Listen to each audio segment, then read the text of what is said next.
as I said, we have so much to celebrate today, and I'll have to tell you, we've already seen the highlight of the day, because I think back, and over the last many years that we've worked together, I can't even remember a time when we were not working together, Dewayne Andrews and myself, and I've seen him, we've shared surprises on different occasions. Not all of them have been happy surprises, I might say. We've shared some of those that weren't. But to see the look on his face at the exact moment that he realized what was happening, that's going to be indelibly imprinted in my memory forever.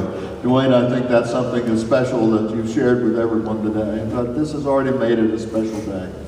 And what a milestone this is for the Health Sciences Center. Another indication that we're on the cutting edge, that we're continuing to move forward even in difficult times.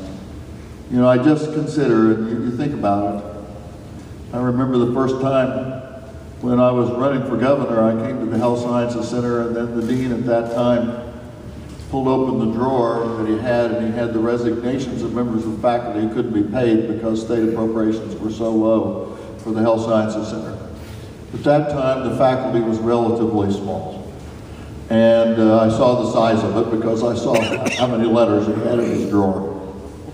But under Dewayne's leadership, this faculty of this College of Medicine has grown to 1,200, with 900 faculty that are full-time, recognized really around the country and around the world, people who are leaders in their own disciplines, who are exercising national leadership in all the disciplines and all the fields of medicine. It is really amazing. This year, we are already over, and this is hard to contemplate, 900,000 patient visits a year at the Health Sciences Center, and I hope that we'll all be gathered here today sometime very soon when we pass the 1 million mark in terms of annual patient visits to the OU Health Sciences Center. What does that mean to the state of Oklahoma? What it means is that people in some of the most stressful times of their lives, people in our state and this region, have been able to come here and to have the healing they needed. Not only the healing of their bodies, but the healing of their spirits, and to have the best people available in the entire country, treating them, healing them, taking care of them. There's something so special about our faculty. Really, to a person, they could have looked at commercial goals ahead for themselves and their lives and done far better in financial terms than they do by staying here. Why do they stay here? Because first, they love the educational experience, the opportunity to train the next generation of physicians, that they've been trained by some of those people have been mentioned previously, been leaders here. They are here because they truly care about the patient. The center for them is also a patient-centered and a healing experience. So it's a special place. And to think that the faculty has now grown to this point and this eminence, to think about the fact of how many people they're seeing every year, it's really remarkable. This facility is remarkable. It is beautiful, but it's also functional. It's going to have more than 10 disciplines here under one roof. It's going to have the dean's office, the admissions office, space for student affairs. It's going to have video conferencing rooms. It's going to have other facilities that will really help us advance healthcare and help us advance work together across disciplinary lines at the Health Sciences Center. And it is a truly remarkable thing to be here today, to see this facility, and to see us continuing to move forward, as I said. Progress has not stopped at the Health Sciences Center. This is a treasure. And I think with every passing year, more and more Oklahoma families realize it. It's a treasure for the entire state. And the dedication of people, many of our healthcare providers, physicians, staff members, teachers, what you're doing, changing the face of healthcare in the state, but also you're a center of everything that's important in our state in terms of our values and the way in which you operate. It's impossible, and I know that Mike Samuels, the member of the trust, Leslie Rainbow Forbes is here, Chris Purcell, and I know all the members of our Board of Regents feel the same way. To say that this is a center of pride for our state, for our university, for our health sciences center is an understatement.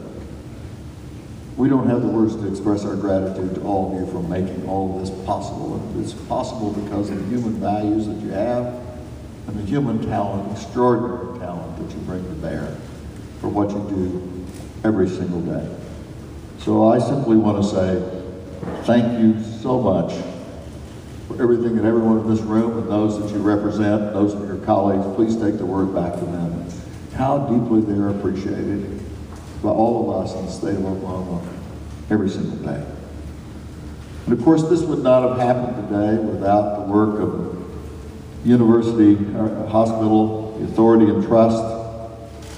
And as Mike Samples has already said, it's amazing to think of how many square feet the trust manages and operates and is built. We know all of the major buildings they've built, the physicians building, phase 2 of the Stanton Young Biomedical Research Center, the Children's Hospital, the Children's Village, the Samus Education Center, and now this incredible Andrews Tower, academic office tower.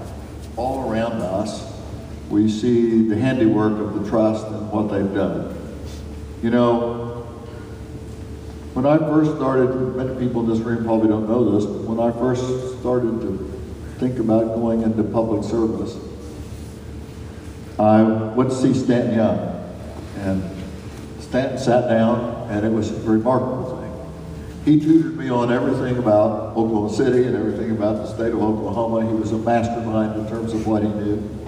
He told me who to invite to lunch together and not to invite to lunch together, which was also an important part of information that you should know. He talked to me, of course, as he would talk to anybody in every conversation he ever had about this Health Sciences Center and what it could mean to the state if it could become truly excellent, truly outstanding, and continue on the path that it started. And when Stanton was no longer able to play the role physically that he had played here, as I would say, the #1 chief civic cheerleader for this Health Sciences Center, I thought, I don't know if there's ever anybody that could stand in the place with the authority, with the sense of service, with a sense of dedication to this place as a civic leader that Stanton played.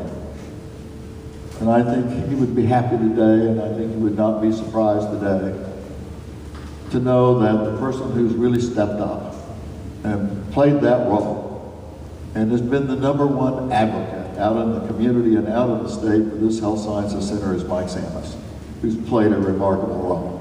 And I think we should thank him again for the incredible role.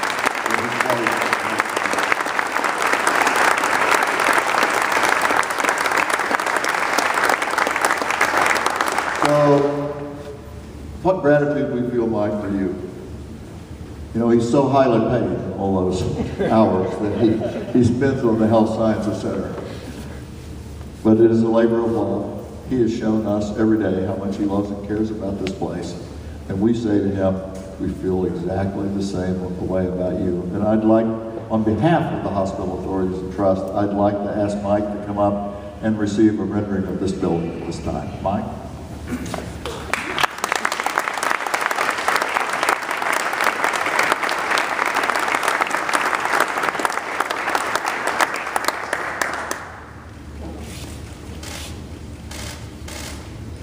Thank you so much. Well, we've already heard eloquently expressed words about Dewayne Andrews. And as I said outside, it's just very hard to find the words to tell him how much we thank him for his leadership, how much every single one of us appreciates him and our interactions with him. You know, I think we always say we rub off on each other's lives. You know, people we know, we rub off on each other. Spouses rub off on each other, good friends rub off on each other.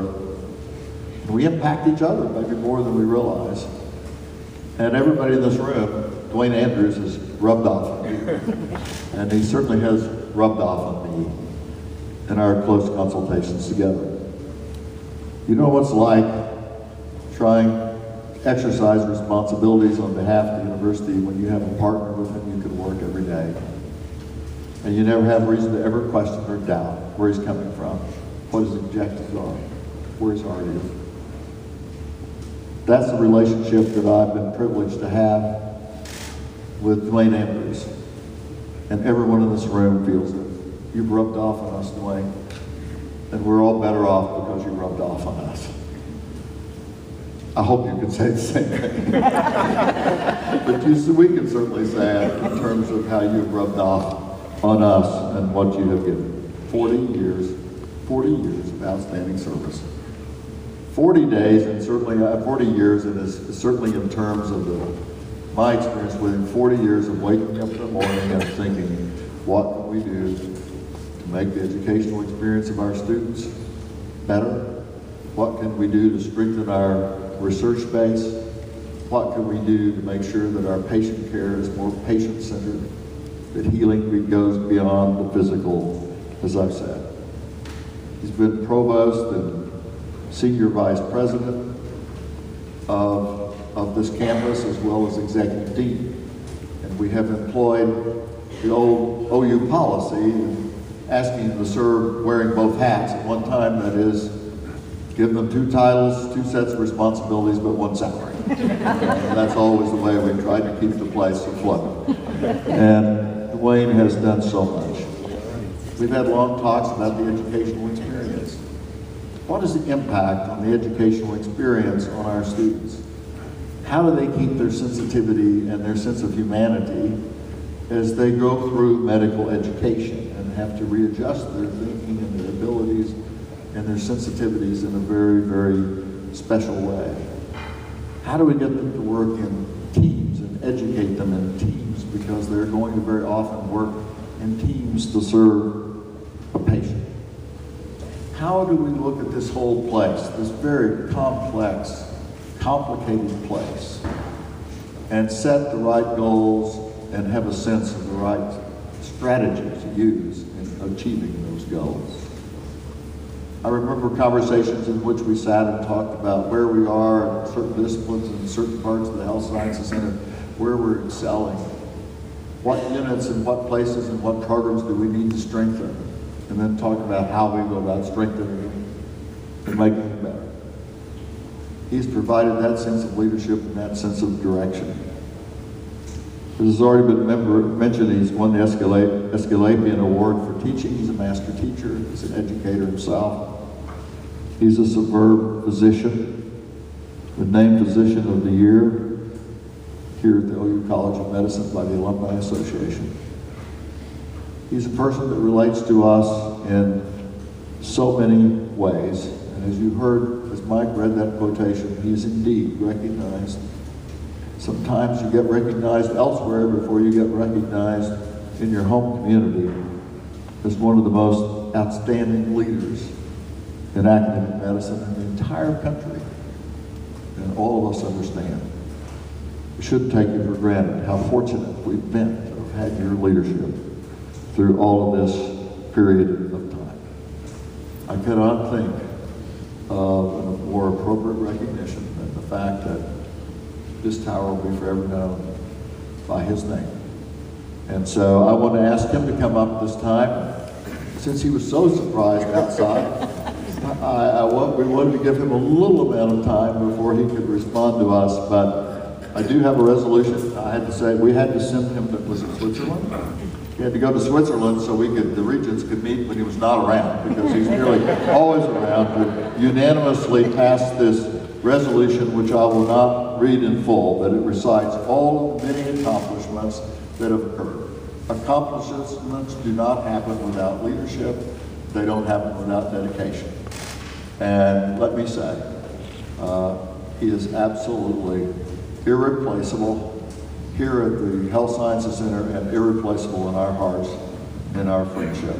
So Dewayne, again, we just want to say congratulations, and we know without Becky, a lot of this would never be possible. She's been saying, and I have to say, she's a very good secret keeper, obviously, because she has known about this, but I would like to ask you to accept this resolution from the OU Board of Regents of appreciation and taking the official action, working with the authority and trust to name this facility for you. Congratulations.